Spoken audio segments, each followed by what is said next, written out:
To remove the rear cover, first place the unit face down on a soft, flat surface. Loosen each of the 2 captive Phillips No. 2 screws for the rear cover until you can hear the screw making a clicking sound several times.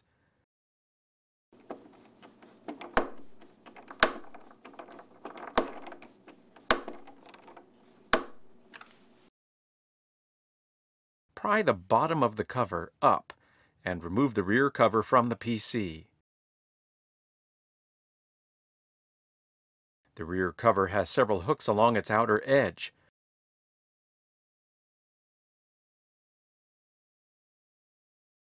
That fit under tabs along the outer lip of the front bezel. To replace the rear cover, align the top hooks of the cover under their tabs. Press the cover firmly around the edges until all hooks have snapped into place. Note that the bottom corner edges will not yet be flush against the front bezel. Tighten the 2 captured screws on the rear cover until the bottom corner edges of the rear cover are flush against the edge of the outer trim of the front bezel.